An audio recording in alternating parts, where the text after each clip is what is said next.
Hey guys, this is Kai from Play Along Podcast here to remind you that this episode may contain spoilers in the game that we're playing right now. If you don't want spoilers, play the game first and come back to this episode and then listen. Thanks again, and we'll see you next time. Bye.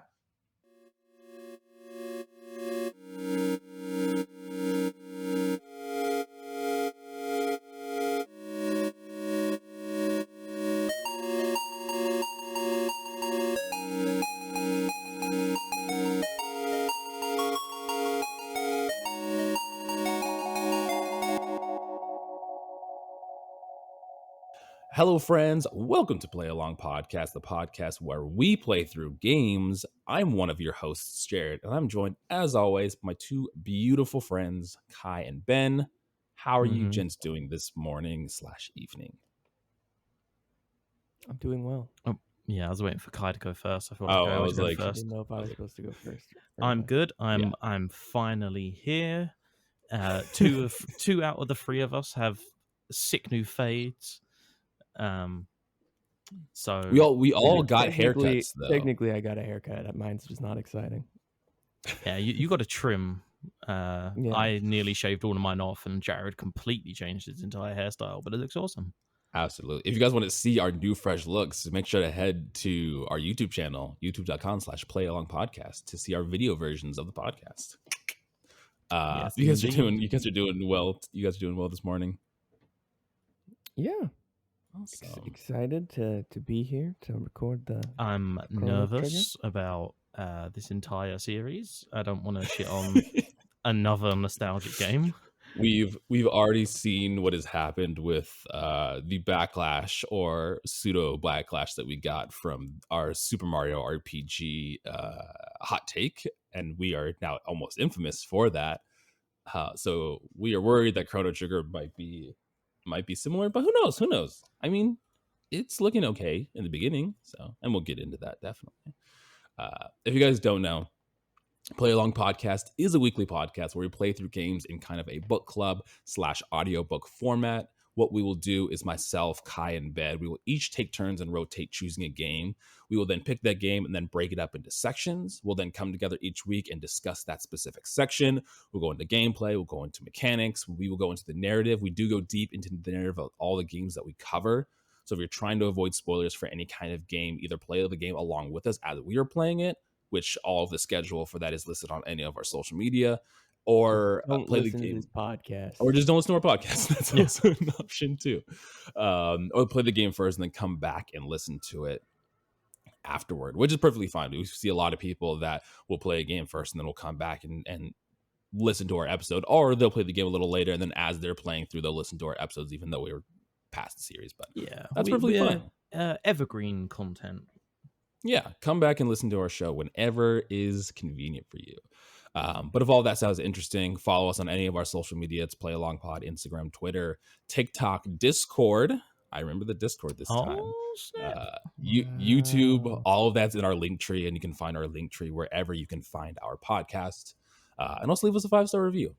Apple Podcasts, Spotify, Google Chromecast. I don't know what other fucking pod chasers there are that leave reviews besides those two. It's literally only like Apple, Spotify, and I think it's only them. And Spotify is fairly recently. It was just like while we started our podcast, in the time that we've started our podcast, that Spotify added 5-star reviews to their shows. Which you say that we're coming up to a 2-year just anniversary in a couple of weeks. That's fucking crazy. You said a couple of weeks? It's basically I say a couple of weeks, actually. It'll be like 2 weeks after the end of this Chrono Trigger series will be our second anniversary. I was like, bro, we started in February. We got a good amount of time. What is time anymore, man? Yeah, it's fine. Right. In the last episode, we talked about our fun little kitty cat game, Stray. Really enjoyed that game. What? I've completely broken myself. Don't worry. Go. Keep going. I was like, did we not talk about Stray? Yeah, in the last episode, we did talk about Stray. We enjoyed the game. It was a cute, fun time. But go check out that episode. Go give it a listen. It was something that we really didn't expect coming from that game. Also, can I just promote the game theory video because it was really fucking interesting? Oh, I still haven't fucking watched it. I need to watch it. So the game theorists on YouTube done a kind of game theory on Stray and how essentially the cat is responsible for The death of bringing humans, about right? a second wave. So the theory is that they brought about a second wave of the apocalypse because when you left, Wouldn't be there fucking is surprised. a screen that blinks on that sort of indicates that something is still alive in the system when you leave the city. Yep. I won't say any more than that, but if you've played Stray, go and watch that video. It's very good. Yeah, I'm not I saying still have to it's watch real, it because it's just interesting. I love like weird conspiracy theories like that, so I'm all about it. Before we start here too, I was actually on an episode of List Off with just Brian because Ryan was not feeling well, so it was just the two of us. And by the time you're listening to this, that episode is up. We talk about our top 5 silent protagonists, and there may be some characters from the game that we're playing that show up in those lists. So go check that out. I can imagine Brian 100% mentioned Chrono Trigger. Holy shit. Yeah. It was funny because I was talking to him about this because he also was a big fan of Super Mario RPG, which again we didn't necessarily like. So I told him I will try not to break his heart with Chrono Trigger, but if you're listening, Brian, there are no promises. We will do our best to review this game as best we can. But speaking of Chrono Trigger, getting into Chrono Trigger, if you don't know, the Chrono Trigger came out in 1995. It's a role-playing game developed by Square. This is before the old Enix came out. They were just Square at this point. Originally released on the Super Nintendo and then eventually came to lots of different platforms. It came to the original PlayStation, which I heard is an absolute awful port of the game. PlayStation version has incredibly long load times and just is very clunky. It came to Nintendo DS and then eventually mobile. From what we kind of discussed at the end of the last episode, it seemed like the Nintendo DS version was kind of the definitive way to play this. It seems like the Steam version has had some updates and it's not as bad because the Steam version was really just a port of the mobile version. So the UI is still a little weird in that. But we were playing through the Nintendo DS version of the game. But if you don't know, what we usually do here too is before we start, we each kind of go around and gauge our own experience and exposure to the first series of the franchise before playing it for the podcast. So, Kai, what was your kind of exposure to Chrono Trigger prior to playing it for the podcast? None, because I wasn't alive when this game came out. That's a wild concept. I was born the year this game came out. What month did it come out? Yeah, I was in my dad's nutsack. The first time I heard about it was with these gentlemen right here on this podcast. Is a game I would absolutely not enjoy. Now we're playing it. So yep, that's all I know about it. Yeah. I was exactly 1 month old. It was March 11th, which is a month after I was born when this game came out. That's crazy. How you walk this really thin line, Kai, where you're like super in love with games, but you're not part of the ethos. So there's like so many things that you aren't familiar with. It's crazy. I love games that were part of my childhood, and that's what made me love games. My childhood was it was Ratchet and Clank and Jack and Dexter and anything on PS2. I mean, that was the first console I ever had. Yeah, that's fucking good console. I have no love for vintage games because I never played them. I wasn't alive. Yeah. They didn't impact me in any way. No one I knew played them. But and now those oldest games are retro. The oldest games that I played growing up were with Jared, and that's just because he had an N64 that he got at a swap meet, and like that was my only Pokemon exposure. and some Marios. That was and Legend of Zelda. That was pretty much it. I mean, like, kind of the mainstays here. To not even know of Chrono Trigger until like a year ago is maybe it's just because I'm far too entrenched in the ethos. You literally have I hate JRPGs and I hate turn-based RPGs. Like that's true. True. Why would I go looking? I'm like, oh yeah, let me go look for games I'm not gonna enjoy. Did nobody ever mention Chrono Trigger? Like you never heard people talking about playing it growing up? Or even if we did, it probably just like, oh, this is just another JRPG that I ignore. Because I guarantee, like, because we've mentioned in the podcast before, Kai and I have this fascination with going through, and this is kind of how our podcast started, going through like the top 100 games and having a discussion about it. And I'm pretty sure this game at least came up on one of the lists we talked about. Maybe we probably skipped over it. We were like, oh, I don't know what this is. Right. Like, yeah.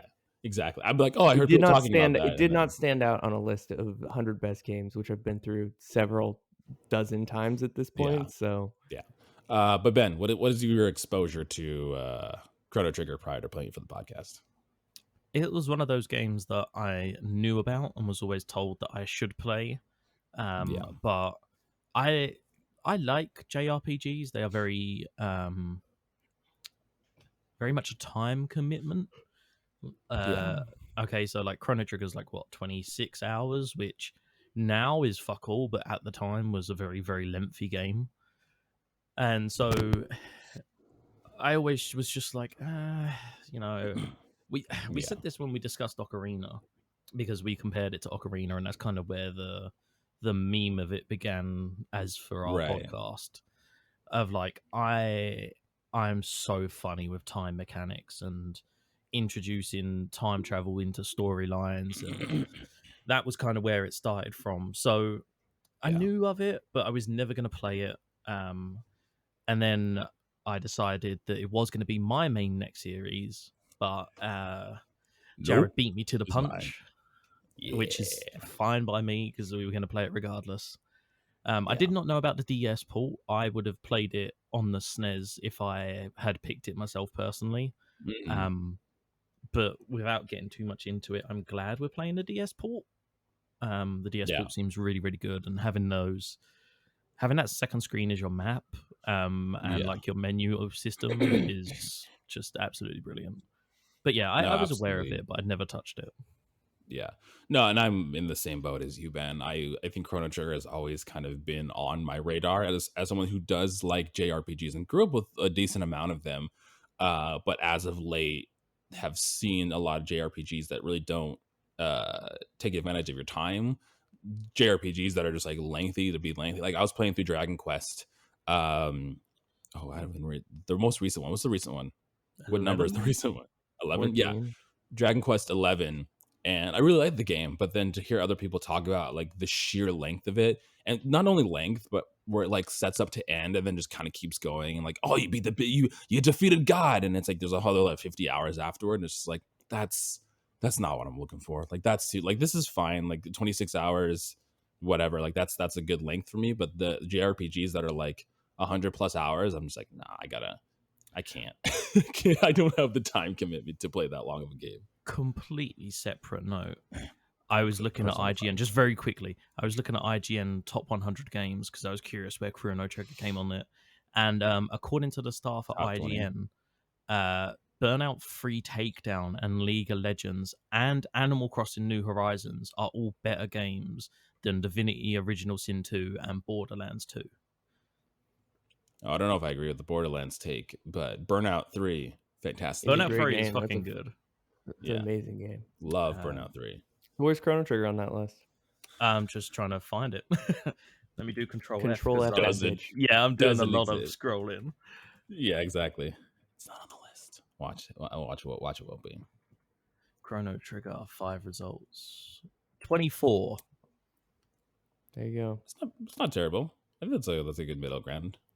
Yeah. Wow, Tetris is 28. This is like a whole rabbit hole we could go down. Let's jump into it. We literally did an entire podcast series on this exact premise. So. Yeah, exactly. We've had this conversation a quadrillion times. We need to do a bonus episode where we literally do that, and we'll just like judge and rank. 17 hours long. Yeah, exactly. Yeah, I'm pretty sure that Kai and I in our older podcast did an episode where it was like the top 100 games of all time, and then we made our own list and kind of compared it to the two, which is funny. Yeah. Getting into Chrono Trigger. I mean, like we were saying, we're playing the DS version. I'm emulating it just on computer. There's lots of ways you could play it. The game is incredibly expensive, so I would not recommend buying this game. But if you have a way of jailbreaking a DS or anything like that, and then getting it that way, that's probably the best way to do it. I do not condone it. I do not support it. Yep. No. Don't. However, if you are like me and you have a 3DS sitting around, a friend of a friend's dog told me that it's very easy to jailbreak your DS and to get the ROM onto your DS, and it runs very smoothly. I also talked to that dog. I 1000% condone it. Fuck Nintendo. They have their No, money. in all seriousness, Jailbreak your shit. I did it for my 3DS. Yeah. There was no, if there was a DS version I could buy on my 3DS, I would have bought it for a reasonable Oh, price, but absolutely. that doesn't exist. Absolutely. So I did jailbreak my 3DS, and then I just installed the ROM. Yeah. There are some extra steps that you have to go through if you are curious. Yeah, you then can do your own research and find do your that own all research, out. And or to come to the Discord and I'll talk you through it and I'll help you with it, and we'll do it Yeah, that way. exactly. But yeah, I jailbroke it, and Yeah. I was just, I'm not paying £120 for a copy of fucking Chrono Trigger. Yeah, Like, yeah, no way. But yeah, immediately when you start this game, I mean, if anybody has any indication of Dragon Ball Z or any connection to that, Akira Toriyama, you'll notice these character designs right away because he did all the character designs for this game, obviously Dragon Ball, Dragon Quest, games like that. A man had And one style. And yeah, was like, and he did it sticking with great. it. Yeah, he exactly. had one style, yeah. But I'm not gonna lie, like I was watching this is one of the few games where I fully watched the intro movie that played Oh before yes, the we title did screen. as well. Yeah. And I was on holiday in Wales, and I pumped it up, and I was watching it, and I was like, "Let's fucking go! I'm ready for this, man."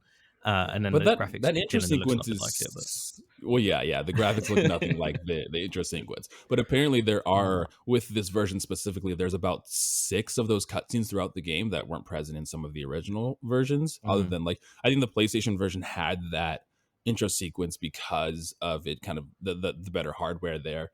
But yeah, it's beautiful, like old style hand drawn like 90s animation. It looks great, and I was like, wow.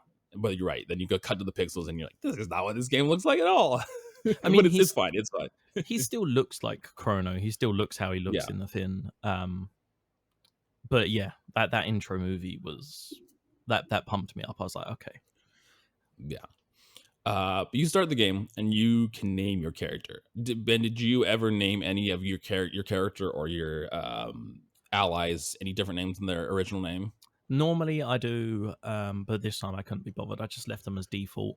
I'm assuming you guys did your tradition of merging your 2 names together, or is that specifically for Zelda? That's just for Zelda. That's just for Zelda, yeah. But we just named ourselves Chrono. Chrono. Yeah, I went with Chrono. As Kai said before we were recording the podcast, Chrono -Trigger is his official name. Yeah. But yeah, after you kind of name your character, you get this I mean, I guess you could say this sweeping view of kind of the area that you're in. I mean, again, it's sweeping view.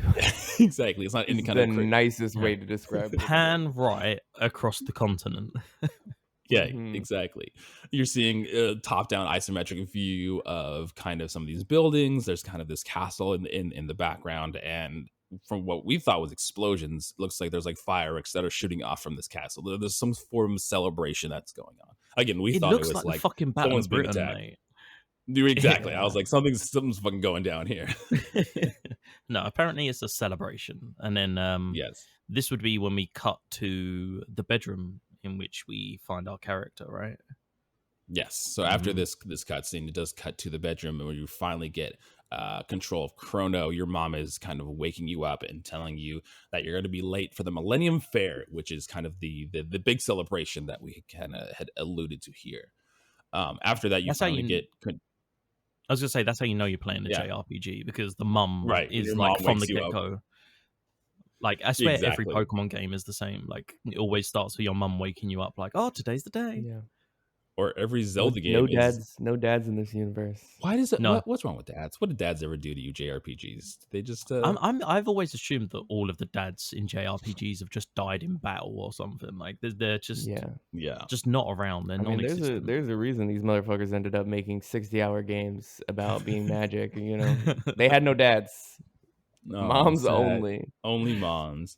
But yeah, after your mom wakes you up, you do get control of Chrono, and I think he moves pretty well. Like, the moving around and controlling the character does feel very good, because I think you can also move in, you're not just limited to the 4 directions, you can move in every kind of diagonal direction as well. It's advanced gaming right there. It's very advanced gaming. Never been seen before. Exciting thing, if you go up to the drapes, you can open and close your drapes. That's Wow. cool. Wow. I Drape liked- mechanics. I like the drape mechanics. No, I mean, it sounds like rudimentary and silly, but it was one of those things is when I saw it, I was like, oh, I want to close those. And I clicked on it and it happened. I was like, oh, Could shit. you imagine in 1995 closing and opening those drapes? That would have been fucking mind blowing. My mind would have It's like been the blown. fucking 90s version of touching grass. Just like, Yeah, my mind was blown now. It was more that that it actually let me do it. I was like, oh, well, that's There was kinda at cool. least a Thanks couple for that. people who learned that their drapes opened through this game. yeah. Like, oh shit, what? Wait, Can they, open like, those? You'll voice have back to in let the the screen face count a minutes. little bit. Exactly. Exactly. No, it's an interesting touch though. It is an interesting touch. Yeah. After that, you go downstairs and your mom talks to you, referencing your inventor friend Luca, and saying that Luca is going to be at the celebration, showing off one of her inventions. It kind of seems like, and then after you leave and kind of talk to some of the villagers around here, that this isn't the first time that Luca has tried presenting inventions to this Millennium Fair, and it seems like most of the time they have not gone very well. Luca has a reputation around town. Yeah, Luca definitely has a reputation around here. Yeah, she is. She's not afraid to get back up on the horse after she's fallen off of it. She doesn't let those things get her down. I just want to point out as well, your mum gives you 200 gold when you leave the house as an allowance. Mom's which is fucking like rich, by the way. right, Mm-hmm. like fucking. What's the Chrono Trigger equivalent of OnlyFans? What's the Chrono Trigger gold to US dollar? To US dollar. I'm sure there's a website that exists somewhere out there. What's the inflation on the 200 Chrono Trigger in gold? I want to know. I'm curious. But after you do leave your house, you now have the ability to wander around the world, which the wandering in this game kind of happens again from the isometrics perspective. If you've ever played things like The Adventures of Link, that's how it is, where there's kind of this overworld that you're looking at from a top-down view, and then whenever you get into points of interest, it cuts down to a more truncated view of that, and then you're walking around those areas.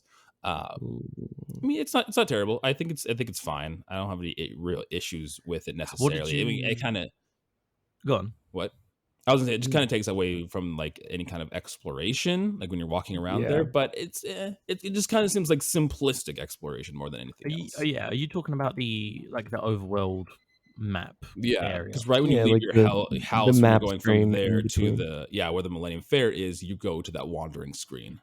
What did you think about the scale of Chrono Trigger to the rest of the world? Because at first it was very confusing to me. I was like, I am like twice the size of this tree. What is happening? Yeah, scale is a little off. I mean, even staring at a screenshot now, looking at Chrono standing next to all these buildings, he's a little bigger. But I mean, I guess they wanted you to be able to see your character. Titan, man. He looks like he's Attack on running Titan. around chasing Mikasa and shit.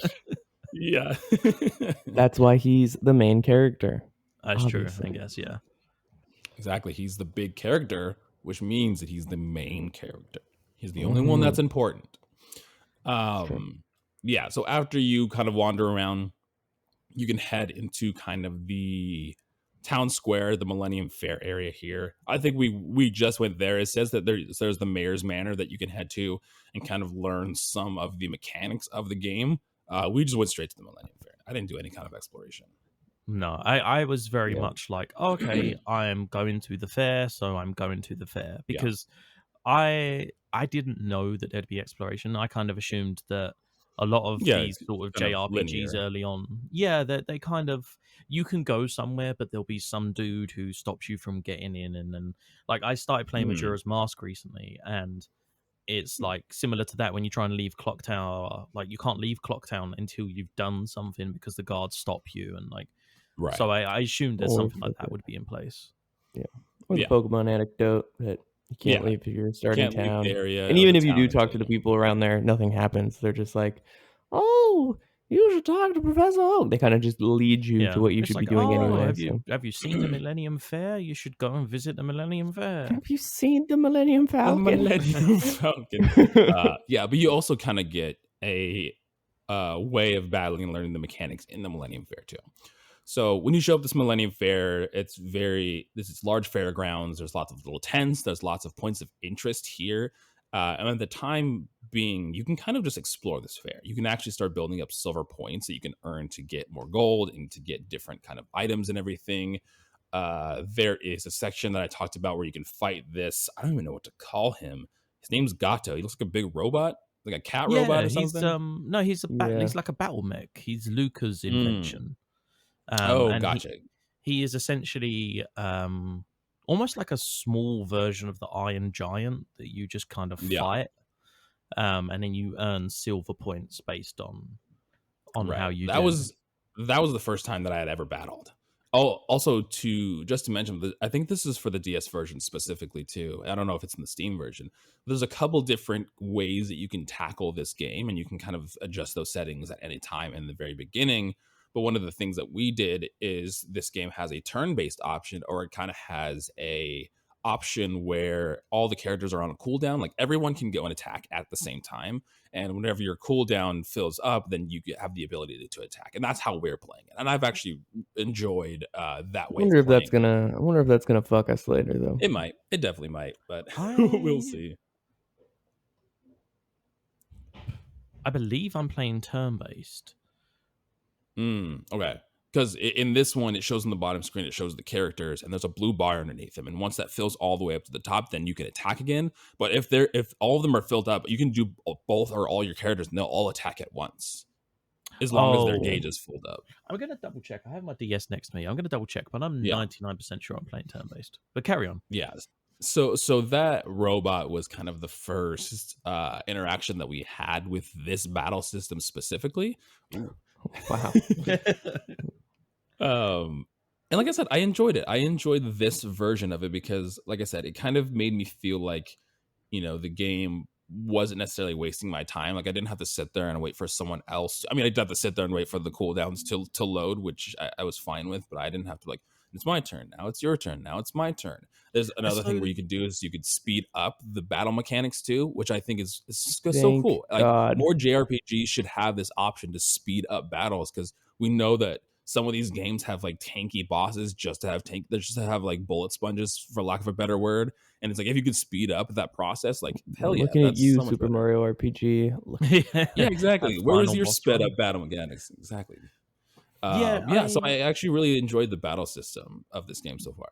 I think my battle system is turn-based, but it's not turn-based how I was expecting. So the way it works is that basically, so all of your characters have a speed statistic, and then you go in turn, but like based on your speed. So if an enemy, if an enemy is faster than you, they will go before you, but then they can't go until you've gone again, if that makes sense. As strange as it sounds, anyone who plays D&D or knows anything about D&D is very similar to the initiative order in D&D. Like people have a list of order, and you can go on your turn, but then you have to wait until it comes to your turn again. I'm just interesting. I might have to try out both to kind of see both of them. It'll show, if you go into the settings, it'll show you that too. It's a little bit confusing, truth be told, because you don't. So my battle mode is active, and my game mode is DS. The battle mode says active or wait. I don't know what the difference is, but I'm playing on whatever the active battle mode is. I think so. Wait is turn-based. Wait is the turn-based. Active is what we're doing as well. So I think it's the same thing where it's like a speed. But there's also, like I said, there's also that bar at the bottom that loads up. But that also could have to do with your own speed stat. Your bar will load faster or quicker depending on your own character speed. You can equip items, you can equip armors and stuff. That might be what it is.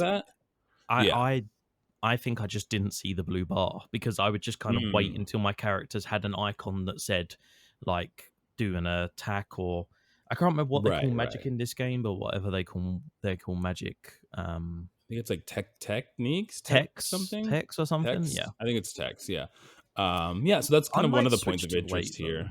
I'm interested to see. It would be interesting it might be interesting to compare the two, at least, just to have kind of a different perspective here. The only other kind of, I know there's lots of points of interest. We can't get to where Luca is yet because it's blocked by two guards. But there's other points of interest. There's kind of like a race that's happening in real time around this between these characters, these three characters, and then a cat for some reason, which is interesting. If you interact with the two individuals standing next to kind of the starting point, you can kind of bet on who you think's going to win. You can win gold from that. We never fucking guessed it right. It was literally different every time. It's Always wrong. RNG, Always man. wrong. Okay. That That's what I cat- kind of assumed it was going to be, but That cat comes back up. We we voted for the cat the first time, and it let us down getting in last. And I was like, okay, fine, I'll So, vote for the goblin, and then the cat won. I was like, okay, fuck I that. played a little bit further into the game just because I was really enjoying myself. And there is a cheating. section later on where if you didn't reunite that cat with its owner, that comes back to bite you in the ass because there's a little girl who's crying Ooh. and is like, I did see her.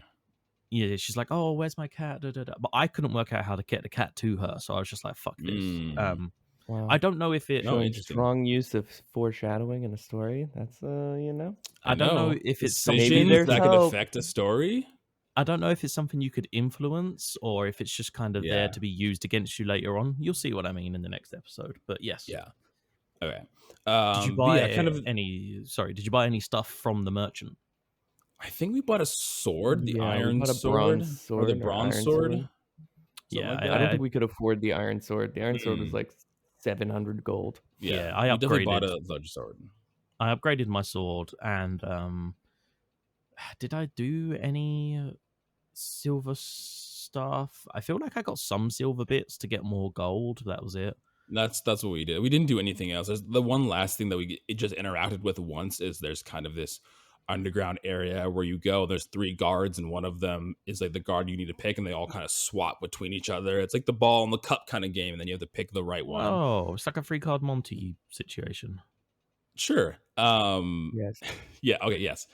But we did that once, got it wrong, and then left. So we're like, okay, whatever. I don't need to do Don't any of ever this. play 3-card Monty.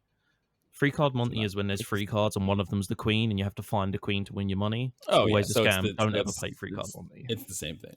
But yeah, so eventually you'll get to kind of where there's like a bell tower that's further on in the fair, and then you run into a character named Marley, little blonde girl running around. Marley. But you bump into her, and she's like, "Hey, let's hang out. Let's walk around this fair. Let's be friends." And you're like, "Sure, fuck, why not? Let's do this." I think when she drops her necklace as well. That is that's right. She part. does drop her like little pendant that she's wearing, and then she goes and picks it up afterward. But it is important to know. Oh, that did she has go this and pick it pendant up? on. Because in mine, I went and picked it up. So I I again, think that's probably what happened. we pick it up. Yeah, I was gonna say, yeah, this is something that gets mentioned later on in the next episode. But I went and picked up the pendant and then went and saw to Marley. Yeah, and that gets mentioned. No, you're absolutely right. That's what happens, and she's grateful that you picked up her pendant and everything. And then that's when you kind of walk her. She asks, like, "Hey, do you want to like explore the fair together?" I fought the robot thing with her for the very first time, so like I had her in my party when we fought this. Mm-hmm. But afterward, I think you go and like buy ice cream or like cotton candy or something like right before. There's a little cutscene that takes way too long. It's interesting. You're basically just killing time. And that's one of the sort of annoying things about this first section is that you are literally just waiting for in-game time to pass until someone's like, "Oh, Luca's showing off her invention," and then that's when you can go.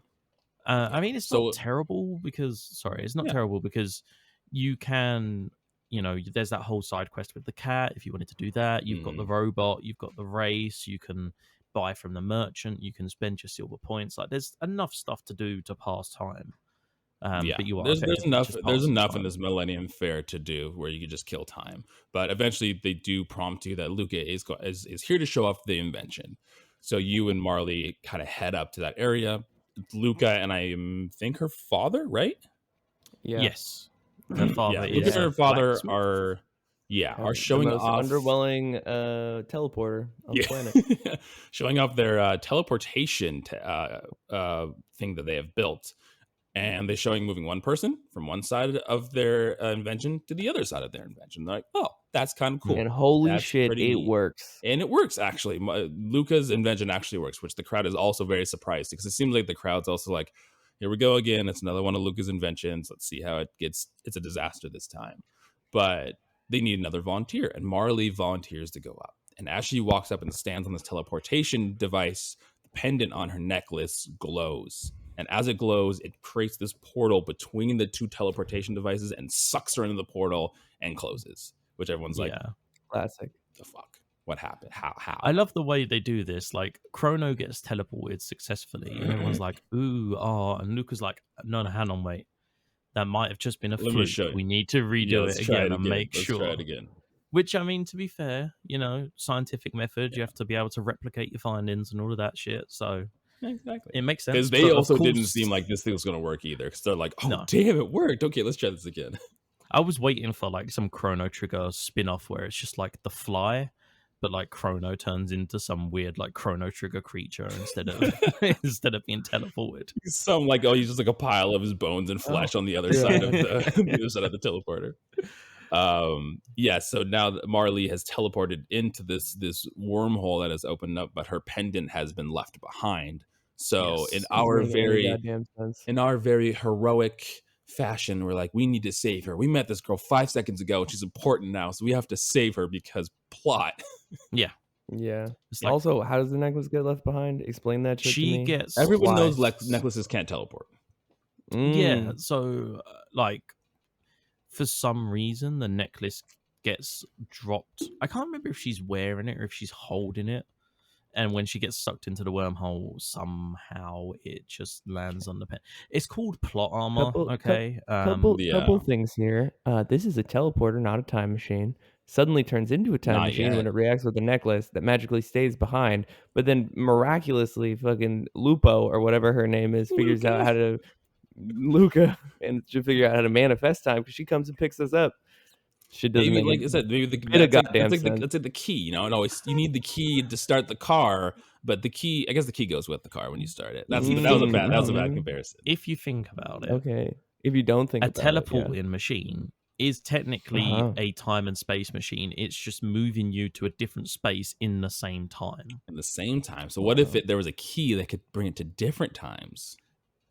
In the same place but different times. I mean, if you want to get really technical, how teleportation works. If you want to get really technical, there's that whole theory that when you teleport someone, you're actually just destroying that copy of them and then making a clone. You break down all their cells, you can clone them somewhere else. That's not time travel. Yeah, you're right. But yeah, now Chrono being the hero we go into the teleportation thing, grab the pendant, open the portal up, and head in after her. So when we come to, we are in Truce Canyon, which is kind of this dilapidated forest that we're in. And there's these two, I think they're imps. Yeah, there's these two blue imps. We have kind of our first... Fucking rude. They look like blue versions of Piccolo, okay? Absolutely. If you've ever played Legacy of Goku or Legacy of Goku 2 for the Game Boy Advance, it looks just like this. They look like Namekians. They are just chilling, kicking this creature They look around. like... No, who they actually look like? They look like Emperor Pilaf from Dragon Ball. That's exact, because he's also blue. He looks just like Emperor Pilaf from Dragon Ball. The guy had one art style. Yeah, he really did. But yeah, so we are immediately attacked by these creatures, and we kind of get... If you didn't do the battle with the mech there, this would be your first kind of forte into the battle, at least with multiple enemies. And this is kind of where I saw the whole speed stat thing come into effect, where it's like, okay, so some characters will be able to go faster. You now have this loading bar that says who can attack first and whatnot. Like I said, I enjoyed the mechanics of the battle system so far. Like I think it's great. I think, again, the time being able to speed up battles is fantastic. Yeah, I mean, and they die fairly quickly. Yeah, and what I was just saying, through like JRPG style, you can avoid them all. Yeah, that's what I was going to say. Yes. I'll also say there's no repetitive and annoying battle music, so that's a plus. Also, there's no black screen. Oh god, Jesus Christ! I have things in front of me now. He has to get used to his new space. I use my hands a lot when I talk, so there's things in front of my face now. I'd love there's no black screen cut. Okay, here's battle thing. It all happens in the world. So when you get into battle, it kind of happens. When you get out of battle, you're just in this world. There's no transitions that actually happen, which I thought was really cool. And it's nice on the DS as well, because you're, instead of having a UI come onto the screen as it probably would any other port, because it has 2 screens. That UI is entirely on the bottom screen, so it lets it frees up all of that top screen to be able to actually see the environment. And like, I mean, don't get me wrong, the game is heavily pixelated, right? But it's a fucking good looking game for what it is. And like, I like Kai's the raising visual his style of eyebrow, this but game. it's a nice visual style. Don't get me wrong, might be a little bit biased because I am an anime fan and I do like Dragon Ball Z, but Same. How? What? Okay, what? Okay. Go on. I mean, go on. you can easily say this as being an old style, but there's games that have come out recently that are it's an artistic style. I mean, I'm not saying. Well, yeah, okay. So, yeah, it's an art style. It's also like a 16-bit art style. Right. What are you gaining from that as far as like Dragon Ball Z graphics? No, not if necessarily. it wasn't paired with the cutscenes that were drawn animation, you would have no fucking clue that this was the same animator. But, I mean, if you just like, I'm looking at the walkthrough we're using, and just the small screenshot they've got of when you first encounter the imps and the Roly, which is like the green enemy. Just the entire like, you know, it's nice. You can see it's a cliff. You can see that the imps are imps, and like, I mean, you could say the same about Undertale, for instance. Like Undertale has this very same isometric, not heavily graphically intensive art style. I mean, I think most of these games fall under the same category of art style. Same thing with Pokemon. Same thing with most of these JRPGs of this generation. Like, I mean, I think Jesus, what the fuck is that? I think there is maybe a train. Good environmental design in some of these games, but that's what I was going to bring up too. As I really like there's not a ton of differentiation in art style. No, I guess that's what I was trying to say, is that I am enjoying the environments in which I've found myself playing this game. Like, I was imagining kind of like, I mean, obviously Pokemon now is very different, but like early Pokemon having this kind of very detailed backgrounds and also sense of like scale and what's the word I'm looking for? Verticality. I mean, the difference between those things is that Pokemon came out as a mobile game in a sense. It was a handheld console game, whereas this released on a full console. It was ported later. Those would be the difference. I mean, I will say this, because what really matters is, do I prefer the environment of this game to the environment of Super Mario RPG? And yes, I do. I feel like this game is so much better. I mean, if we're going to compare it to any kind of RPG that we've played on the series, like, it's just, like Jared said, the sense of verticality. You can tell that these are cliffs I can go up, like, and you know, for instance, when you're at True Canyon, you know this is a canyon. You can tell there are cliffs, you can tell there are trees, like, you can see that the environment is the environment. Counterpoint. Go on. I think a game that had better art style, and environmental design was Kirby's Dream Course compared to this game. I mean, Kirby's Dream Course is untouchable in my opinion. So. Kirby's Dream Course is amazing. So after we kind of traverse Truce Canyon, you can now find treasure, open treasure boxes. You get a power glove, which I'm pretty sure was a weapon in Super Mario RPG. You can correct me. It's a Nintendo thing, isn't it? So yeah, it is. Yeah. So now you're back in the wandering open world, and it's very different. There's buildings that aren't there. Are the buildings missing that weren't there the first time that we had kind of explored this overworld? So we kind of head to. Don't forget the film grain filter effect that's been placed over the world map. Now we know it's old timey. Yeah, because we have to differentiate. You know, something's different. If you're playing this on an emulator, then you can go to the visual effects and you can make it look like a CRTV, and even with like the curved edges and everything. So we did do that. Does it look good? Which was fun. Yeah, I think it looks fine actually. It looks kind of realistic, which is kind of. I mean, there's some of the stupid emulator effects that are pretty shitty. Like, I mean, anyone who's used emulators, but I mean, the CRTV, like, it puts the lines in it. It does a nice little curved 3D design. Like, it looks good. It does look good. But yeah, so now you're kind of continuing to explore the forest until you get to Guardia Castle, and the second you go into Guardia Castle, you are confronted by the two guards that are like confused why you're there. You have a very strange outfit, and there's a woman behind them that looks a lot like Marley that is saying like, "Oh no, he's fine. He's welcome here. I was expecting him." All of these kind of things. And when you meet with her later, when you head up to her room, you find out that this actually is Marley. This was obviously the individual that we had been looking for. She isn't just like, oh, I'm Marley. She's like, he. Did you think I was the princess? And it's like, exactly, because she's essentially the people in this world. What we're putting together is they think that she's the queen. They think she's the queen, and the queen had gone missing, and now the queen is back. But it's not this world's queen. It was actually Marley, who was descendant Super of the convenient. actual queen. But yeah, when she finally reveals all that to us, it's just crazy though, right? Because like, surely as the king, you would be like, that's not my wife. Also, I mean, at this period of time, exactly. Kings didn't look at their wives; they had a harem of bitches. They were fucking. The queen was a marriage out of convenience for. I was going to bring up the point. I was like, I'm pretty sure she was like young, but at that time period, that didn't fucking matter either. So I was like, that's unfortunately at that time, women were just kind of married off to keep family truces and to gain land and shit like that. Also, I assume that they look identical. I'm assuming that is the implication. What my assumption was too, yeah. But then it's one of them anime like, oh my god, you're Princess Omakase from the 16th generation. But then I swear they look exactly the same. I thought they referred to her as the princess, but apparently not. She is the queen.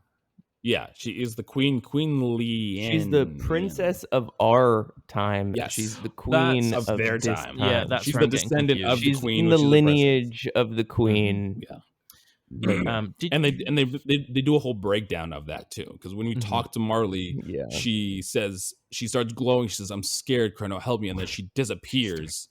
Which we kind of put two and two together that like something must have happened to the actual queen, because if the actual queen in this time period dies, and clearly her descendants would never exist, so now we have to go try to save the actual queen so that this Marley can exist. And they show like the descendants and everything. Yeah, that's why she looks like the big problem we have is that the queen has said that she knows us, she's expecting us. We have gone to the queen's room, and the queen has obviously disappeared. She's been sucked through another wormhole, if I remember rightly. Classic. But the problem is now that when the guards come to the queen's room, the queen is nowhere to be seen. Random stranger in strange clothes is in the room, and everyone's like, "Oh, so you killed the queen? So you're a demon? Yeah. So you're the monster. Burn him at the stake." Yeah, exactly. Yeah, I'm already suffering to get my head around this. So we can include this if you want. We are now tasked with finding Lean, who is the real queen, in order to be able to rescue Marley, who is from our time and is a descendant of Queen Lean. And if Queen Lean dies, then Marley can never exist. So we need to save the queen. Classic Back to Future paradox. Yeah, we need to be able to save the queen in order to save the princess. Yes. Right. Yeah. I'm with it. Sweet. So when we leave the room that we were in, we are ran into by Luca. Luca has figured out how to also, I mean, imagine the pendant is also left behind. She'd use the pendant. Easily. But which is weird, because I think it took both her and her father to use the machine. Like he did one thing on one side and she did one thing on the other side. So I don't know how they worked it with her being also there. How the fuck she gonna get back? Her father, you say work the machine. I'm pretty sure the animation is him just smashing it with a hammer. He's like sitting something. He's like, I need more power. And it's just whacking this machine with a hammer. Yeah, exactly. But now takes two to tango. Yeah, exactly. But now we have Luca on our squad, and again, now we're trying to go and find the real queen and save the real queen. As you like level up Luca, she has some really cool moves, and getting into kind of some of the combat, you can pair the moves together, which is really cool. You know, Luca has an ability called Flamethrower. And you can actually combine that with your own character's ability to do kind of flaming swords, like spin. That shit's so cool. Like, I love that. I love being able to like combine and like build off of different characters and the characters actually working together. It's such a cool concept. It's really interesting to see. And it's very clever, because there'll be times when I first started doing loads of battles, I was just using all of Chrono's techs. And so really? I had no like MP or whatever they call it in order to be able to use the techs for Chrono.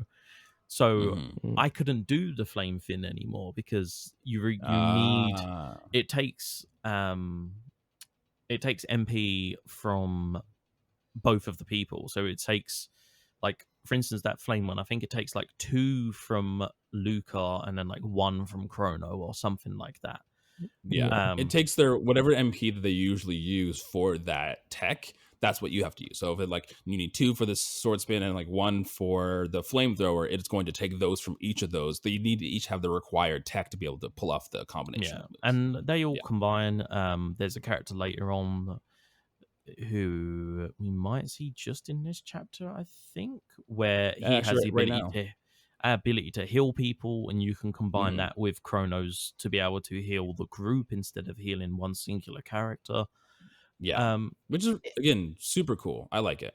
It's nice, you know, because like and it allows you to increase the power of what you're doing and to affect more enemies or to heal greater, and so it adds this whole kind of element to it where it's like, okay, well, if I take their MP or when it's not their turn, am I going to screw myself up on their turn when I want to do something? Or if I use too much MP, what should I use the MP for? Should I use the MP for like a combined spin attack to kind of clear this room, or should I use it to heal with like this next character that we find? So it's a nice nice level of yeah, I really like it. So we eventually get to the cathedral, and there's all of these nuns that are kind of praying. And as we go to the altar at the very top, they all turn into these, what are they called? These like demon witch characters. Why can't I called? A Nagaet? Excuse me? That's what it says in this screenshot here, my friend. NAGA-ETTE. We'll call them the witches because that's too hard to say. Yeah, but yeah, they turn into like these demon witches, and we fight them, or we are fighting them. And this is when we get introduced to a new character who's simply just named Frog, and he's a frog swordsman. Which I love Frog. He's so cool. Frog's dope. Frog is awesome. He is. I don't know if this is right or not, but to me, he was essentially like a knight of the land. He was sworn to protect the queen, and is basically trying to find the queen, and is like, oh, you know, well, you're looking for the queen, I'm looking for the queen, you're clearly a skilled swordsman, let's work together. Very, very rudimentary plot telling. Nowadays, I don't know if this was like maybe revolutionary in the 90s, but it feels pretty standard. Question. Yeah. We are a child who was awoken to attend a fair. Why do we know how to use a sword? We're and why are we a good swordsman? We are a trainee swordsman. There was a bit in the beginning of the game where your mum gives you a wooden sword and talks about how you've been training with the sword and stuff. You're one of those naturally talented, gifted kids. Like we went beat up the mechanic or the mech at the fair, and we're like, oh yeah, we can swing our sword. You lost to the mech. No, I didn't. I beat the mech. I got my silver coins and everything. You beat the mech? I remember you losing, but that's okay. Who's to say? Who's to say who's right in this scenario? This is why eyewitnesses do not work in our police system. We should say as well, like, was the murderer brown? Yeah. Pretty sure he was brown. Okay, all right. Whoa. So there's no. How did you feel about the way that they introduced Frog? Because if I remember, there's like a cutscene where he like comes through the window. And I think he saves us. I think he kills like some of those witches that are trying to kill us. And then we have a little battle. Classic badass swordsman bursting through the window, killing these things, and then he's just a frog with a sword. I mean, I'm like, bro, join my team, please. Join my crew. Yeah, which you can refuse, which is interesting. I wonder what happens I wonder if it's one of those things where you refuse and he's like, are you sure? We're both going to the queen, and then you just ultimately have to have Frog on your team. Is that what happens? Did you try to refuse? Yeah. That was a good ass choice. Good for you. I refused, Ben. And he was like, "Oh, Luca's proper pushing it, and it doesn't matter what you do." She's like, "Are you sure he could really help us?" Like, "Are you sure? Are you sure?" Don't give us the choice. Don't give us the choice. Then. Yeah, it's that typical, like, you know, like, I would rather have no choice than be like, oh, actually, I don't want you on my team. And if he's like, okay, cool, I'll see you later. And then like he shows up at the boss at the end and helps you. Sure, that's fine. We're both going to the same destination. That would make sense. But if you just like, no, I'd love if you refused and he rescued the queen and then somehow it completely fucked you up. and you was not That'd be able to interesting rescue too. the queen, you could still escape with Marley, but you didn't get the credit of rescuing the queen. He knows slurp. He slurps his teammates, and they regain health. I mean, Yeah, how you do can you actually. also knock It's energy that way? interesting. If you keep using it, you can upgrade it Mm-hmm. to the Gluck 3000. It goes from Slurp to Gluck 3000. That's the canonical name for Frog, because Frog's move, by the way. Yeah. Everybody knows that. But yeah, now we have Frog on our squad, and we are continuing through this dungeon to rescue the queen. Dungeon's pretty straightforward. There's some new enemies that we see here. There's these like fucking snakes that you can fight. There's these little bats. I thought the dungeon design was cool. Yeah, dungeon design is really I cool. thought I love the aesthetic. this part was interesting. Mm-hmm. Yeah. It was how can I explain it? It's very cleverly done because it very much feels like a cathedral. It feels as if like, even though it's a dungeon, you are aware that you're in a cathedral. You know, there's like library areas and there's like books everywhere. I mean, the whole shtick Yes. of this dungeon is that there's all these characters that change their form to look like humans, or look like humans, and they're like monsters, and so everyone thinks we're monsters disguised as humans. Like, that's exactly the joke. Is it's like, oh, you guys are here too? That's crazy. There's like a break. It's like a break room that you find without like eating and stuff, and like, oh, you don't have to be in your costume while you're here. Oh no, it's okay. You guys go do your work. It's very tongue in cheek. We haven't discussed this very quickly. I feel like it'd be cool to discuss the shelter item that you can get. Because when you save on these how would you explain it? A weird sparkle. If anybody's played Kingdom Hearts, it's the exact same thing. It's like a little thing on the ground, and there's like little particles coming out of it, and you walk on it, and you can save on that. Yeah, that's how you save. But if you have these shelter items, it allows you to restore all of the HP and MP of all of the characters in your party, but they can only be used at a save point.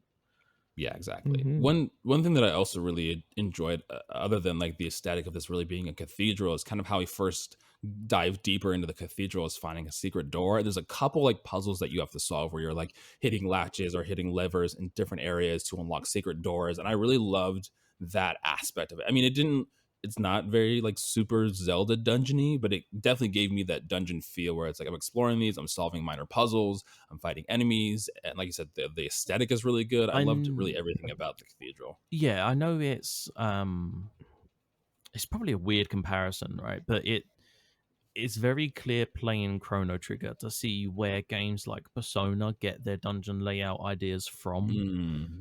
Like in Persona, you will be going through a themed area much like this, and it will be small puzzles here and there, but they'll be themed to whatever the building's supposed to be. So if it's like a casino or prison or whatever, they are all themed to the environment which you're in.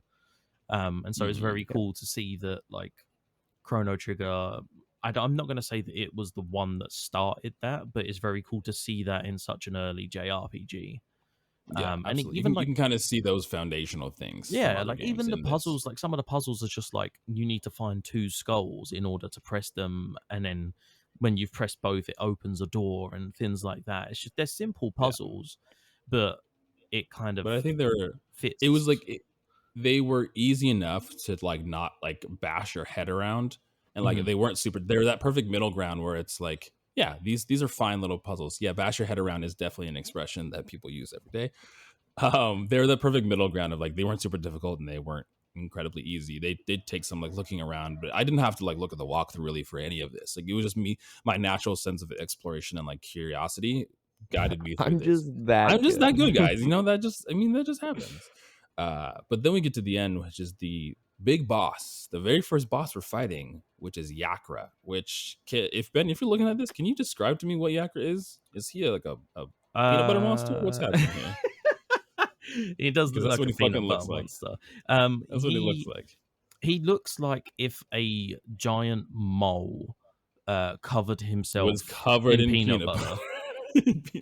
I thought he was a mole. He's got like these little mole claws, and this was cool as well because there's lots of foreshadowing earlier on from this character called the Chancellor. And the Chancellor's acting very, very strange and is like very invested in where is the Queen and sorting everything out. And so you talk to the Chancellor, and you know you're able to juice together something's not right here. And then basically he's like, do you know what? Okay, the party's up, the jig's up. Turns out I'm actually a peanut butter mole monster. And let's go. And so we begin our very first boss fight.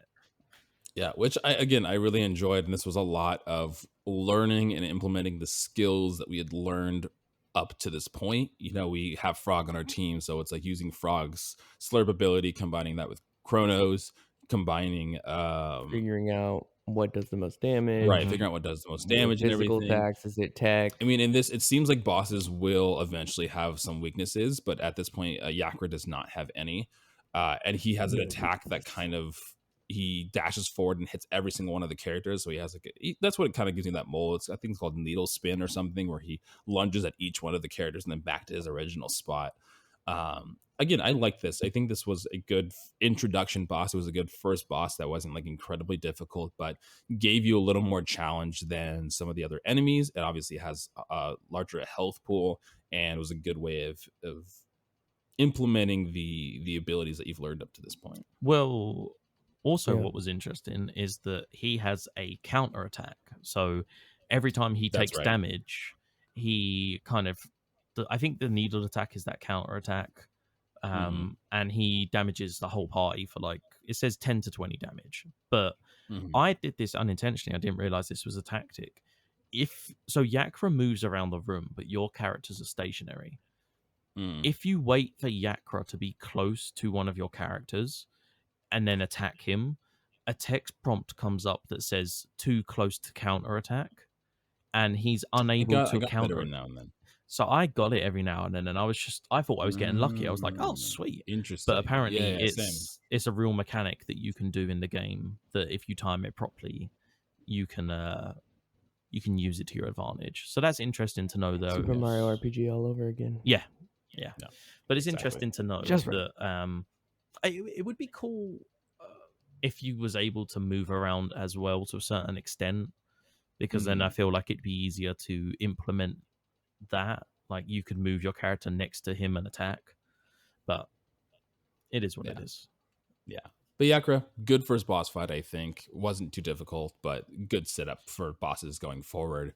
After you defeat Yakra, Chakra, whatever his name is, the real queen will the real queen, peanut butter mole.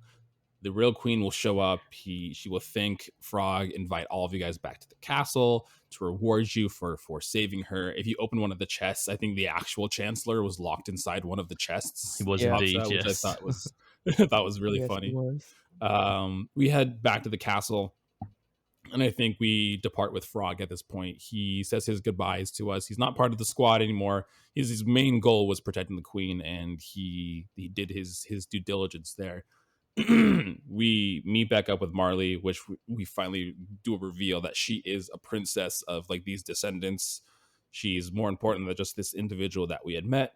She is Princess Nadia of Princess our time. Nadia.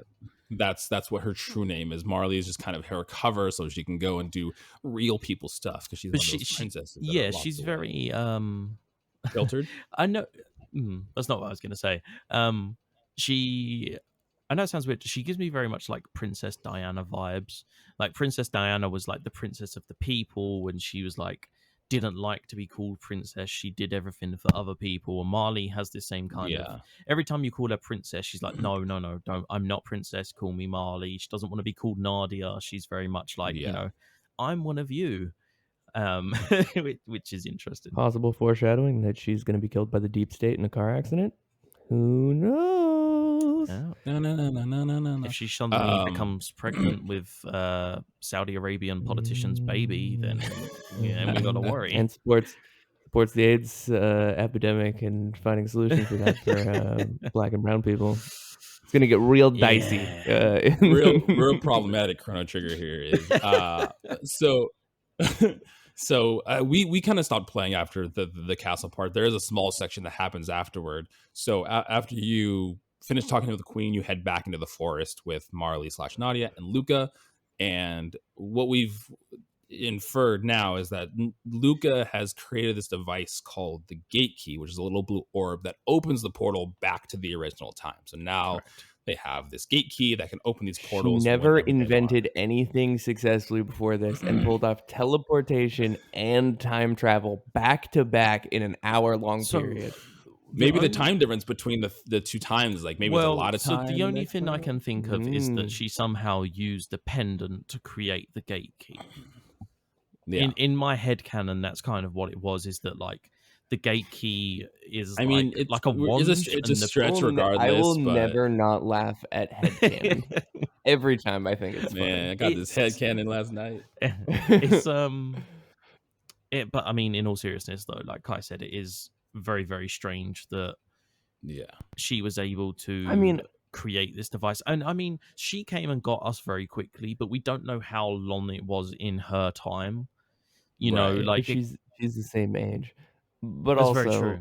Her whole character development up until 2 weeks, that's still 2 weeks. She had her entire life before to invent shit that never worked. That was her whole character. That happens to everybody. She was Nothing someone works and then it does. I guess that's true. That's kind of what happened with Doc Brown and fucking Back to the Future. It doesn't work he until never it does. invented anything, and then suddenly he had the eureka moment when he fell off the toilet. Yeah. All right, I'll give it to him. Technically, the difference between Doc Brown is that was like 1955 to like 1985. This so is 600 AD. This girl's like 13 years old max. Yeah, she's just like, I got this shit. Don't worry about it. Yeah.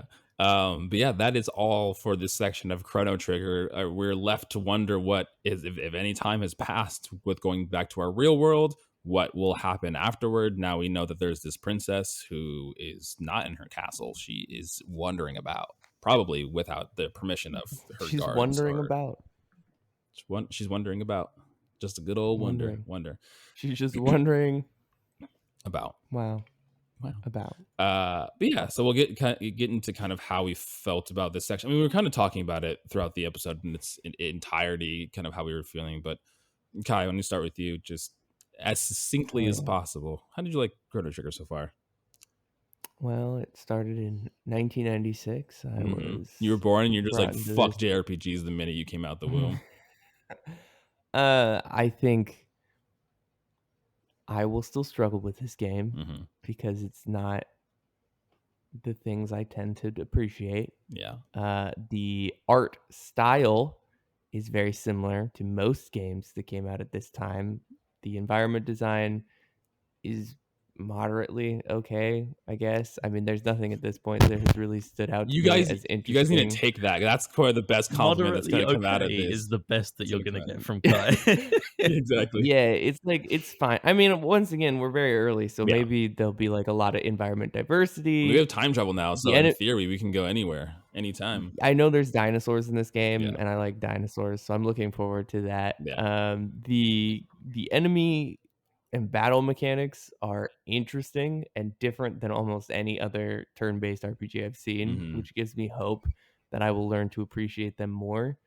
The storytelling is boring Japanese storytelling from the mid-90s. Like, it's nothing special. I'm sorry. I know that there's people out there who are like, what are you talking about? I had Princess Nadia on my wall as a child.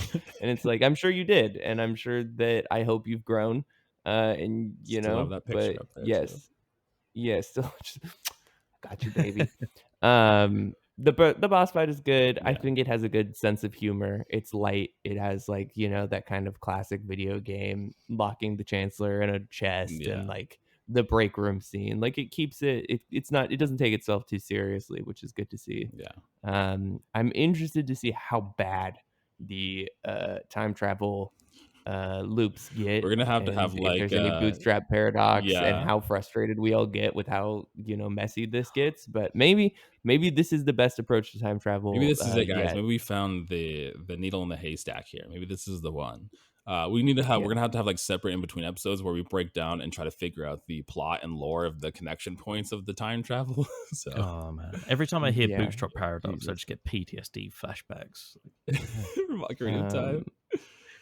I mean, yeah, I'm optimistic Yeah. for the rest of the game. I will keep an open mind. I already like this better than Super Mario RPG, but that's honestly a fucking low bar. So, I mean, I'm glad it's clearing it.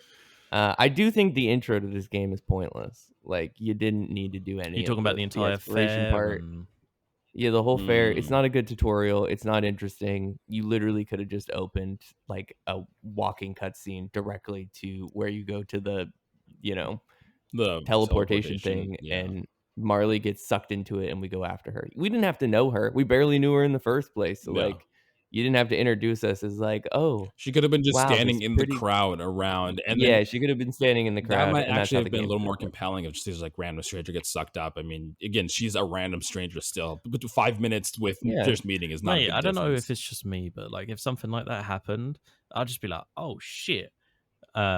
Is anybody Yeah, else but gonna- we're best is friends anybody with else gonna We're say best better? friends with Luca, so that's why. Yeah, but Yeah. So if she gets sucked in, it's already been pre-established that we're best friends. We're with gonna Luca, help so we Luca run up to figure this Luca and be out. like, "Oh God, what is happening? What do I need to do?" Yeah. And then she says, "Oh, go stand in the teleporter. Maybe you can go after her." And That's that's I how the guess game so. starts. I can get behind that. Ben, succinctly as possible. How do you feel about the section? I agree that I'm enjoying this more than Super Mario RPG, even if that is a low bar.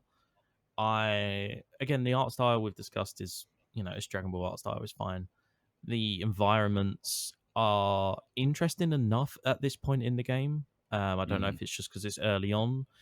We will need to see some diversity if we're going to be playing this for 26 hours. Yeah. I Forget that little Sorry. tidbit. I am very intrigued by the battle system. I'm gonna switch to the weight battle system for a little bit and see how that goes. I like the system I have at the minute, but I feel like I want that turn-based aspect to it. Yeah. God, I feel horrible saying that the storytelling of this game is rudimentary, but the storytelling of this game is rudimentary.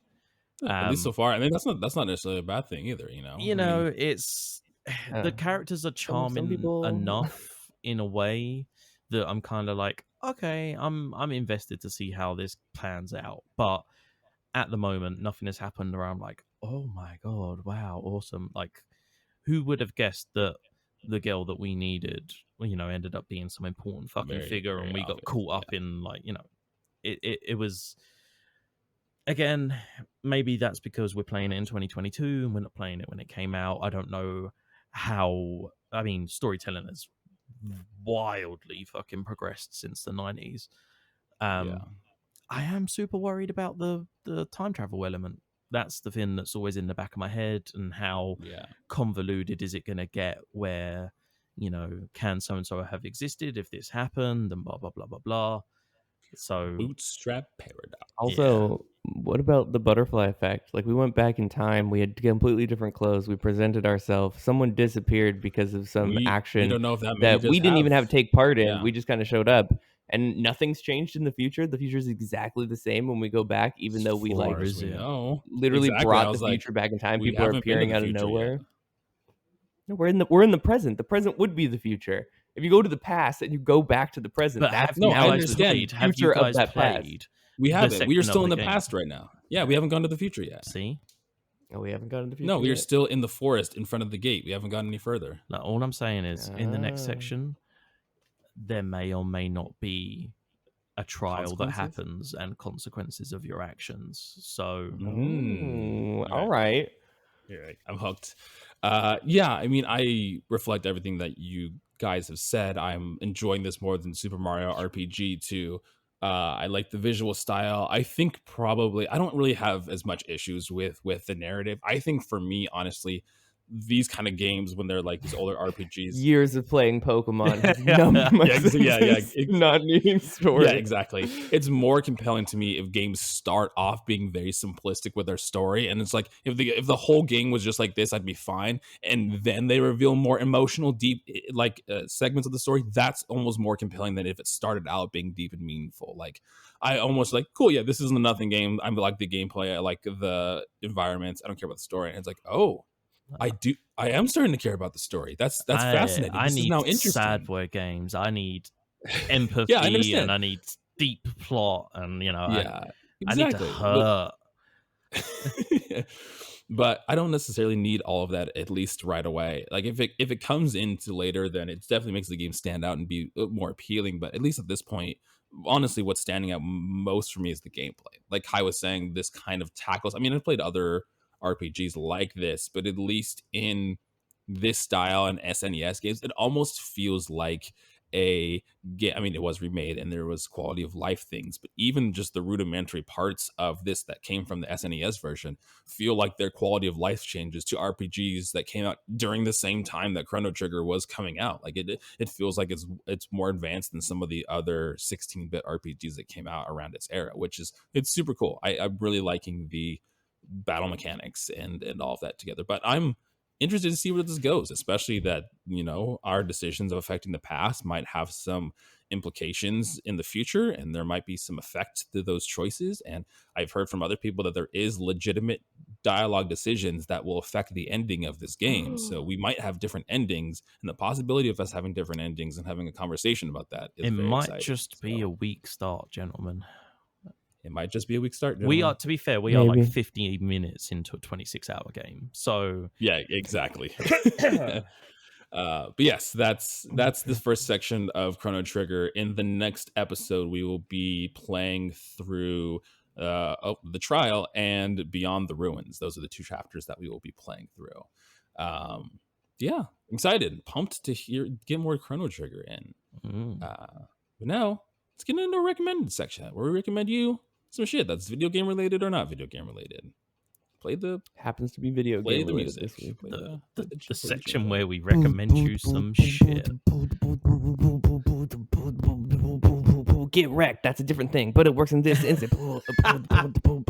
It's a mini wrecked. So yeah, exactly. Get mini wrecked. So the theme for this recommended section that Ben had given to us was third person. Was it shooter specifically? Shooters. It was shooters. Shooter. And I will just go first here. And one of the ones that I've played fairly recently that I fucking love is Returnal. Yeah, I figured that must be on your list. Yeah, in our Discord, if you want to leave suggestions in our Discord for this, we will read out your things here. But Dave Jackson from Tales from the Backlog, check him out if you haven't listened to his show, because it's great. He also said Returnal as one of the options, and dear God, this game was so fun. Like, it was one of those things that people talked about, and I was like, okay, cool, I'll play. I did a Get Wrecked with him, and we talked about this and Dark Souls. Oh no, it was with Ryan from Listoff. Sorry, we talked about this in GTA 5. I thought you did the Dark Souls one with Dave. I did Dark Souls and we did Untitled. Oh, but it wasn't Returnal. Yeah, Returnal was with Ryan. It just hackles this kind of bullet hell third person game in a very interesting way. The God, what's the game genre that I'm thinking of where you die and have to do things over again? Roguelike. It takes that roguelike into a third person environment and a bullet hell all at the same time, and those things feel like they shouldn't work together, but they do work together really well. The story is really compelling, and the environment and enemy design is just some of the best that I've seen as of recently. And like how they implement some of the dual sense with the triggers and like the rain effects on the controller, it's so good. It's all done very well.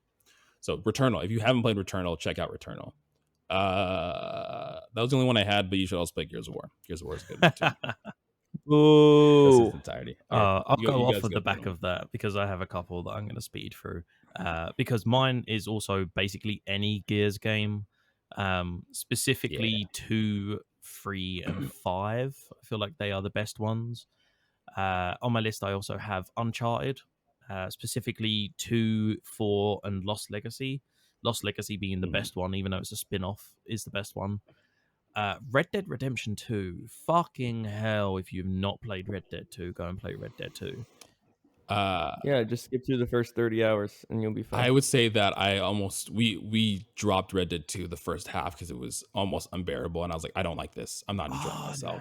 Man. And we're like, you know what? Let's just try it. Let's finish it. Let's play it. And we had to go back to it. Yeah, and half of Red Dead 2, fucking phenomenal. If you can get past that first half, it's great. But that first half was it's rough. It can be very slow, but for me, the payout was worth it because of how the plot thickened towards the end of it, and just the whole sandbox era of it as well, like the way that the world works.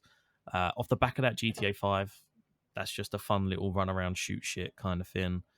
There had to be a Metal game on here, so Metal Gear Solid 5, Phantom Pain, absolutely brilliant. Control, if you haven't played Control's another good one. Control is amazing. And the Resi 3 remake, or the remake of Resident Evil 3, I completely stole that from Ryan from Listoff. I don't know if he invented the saying or not, but Resi 3 remake. You play as Jill Valentine. It's got Nemesis in it. It's just standard good time shoot zombie stuff, but it looks gorgeous and it plays very, very well. Kaiser. Yeah, buddy. Okay. First up, Ratchet and Clank. It's great. Should have expected something like that. Third-person shooter. Can confirm, great game. First one, it's good. All of them, for the most part, are okay. Fortnite is a third-person shooter that I actually play. Yeah. So that means it's probably good. Because we need to have a whole episode on Fortnite because people give Fortnite so much shit. Yeah, Fortnite's a great game. If you don't like Fortnite, you're just a contrarian, and I get that. Like I'm right there with you. I love hating things. That's the thing. People hate it because it's popular. They played it once during the beta, and they're like, "Oh, this game sucks." Exactly. They're like, "Oh, I don't understand how to play this game. I hate it. Fortnite's good. Oh, it's so popular. Why does everyone? Oh," and it's just like, yeah, shut the fuck up. It's a great game. It wouldn't be as popular as it is if it wasn't good. Also, this is a callback, but this is probably one of my favorite games of all time, which is Star Wars Battlefront 2. Oh, which one? The OG PS2 one or the? Yeah, the PS2 one. Just checking on your taste. Okay. No, the one for PS4. Yeah. Yes. No, the 2005 Star Wars Battlefront 2 may be so much fun. The first and greatest third-person shooter of all time. I mean, it is a perfect game. I still play it to this day. Yep. I play it over the modern Battlefronts, and I tell Jared to play it with me all the time because I enjoy it so much. But those are my three: Ratchet and Clank, Star Wars Battlefront 2, 2005, and Fortnite. And play Fortnite and stop bemoaning it because it's a good game. Fortnite for a bonus episode, and we will get someone on. Yeah, let's play together. Let's play together. We'll all play. Yeah, we'll play together. We'll play trios. Yeah, we'll do it. It's a good time. Yeah. The other, there's no building anymore, exactly. which means that I can actually play element for and be me. competitive. So. No build mode is the ideal mode. The other one that Dave had recommended was Spec Ops: The Line. I did an episode with Nave on that where we talked about that in Hellblade. Oh man, the game is on the surface level just kind of a big army shooty blam blam game, but gets into some heavy topics and some. Sadly, I know the plot of the game, even though I never played it. But if you don't know the plot, then don't look up anything about Spec Ops: The Line. Just play through it. It's gonna seem like a very rudimentary, like a worse Gears of War, but it gets you're playing for those last 2 or 3 hours. Yeah, absolutely. But yeah, that's our third person recommendations. Third person shooters. Like I said, if third person. If you want to, what? Oh, did you say Last of Us, Ben? No, I didn't. How did I not? Wow, that's impressive. Yes, because I didn't say it because I thought you would, and then I realized you didn't say it. I don't know how it skipped my mind. Because I wouldn't have put it down as a shooter, but I guess it has shooting mechanics. So yeah, The Last of Us 1 and 2. We all love 1 and 2. 1 and 2, they're both great. Play Last of Us. So for next week, what I want y'all to bring is it's going to be gaming related again, but it's going to be an interesting one because I know this topic is very deep to all of us and very important. Favorite but Super Mario RPG bosses. Yes. I want you to bring, and I'm giving the stipulation now that it has to be maybe 1 or 2, possibly 3, but your favorite indie games. You can only pick maybe 1 or 2. If you can't choose, then maybe pick 3. But your favorite indie game is what we're recommending for next week. How are we stipulating indie? Independent developer. That's it. Independent developer. Okay, so no backed by Sony or Microsoft or anything like that. Yeah. Okay, cool. Independent developer.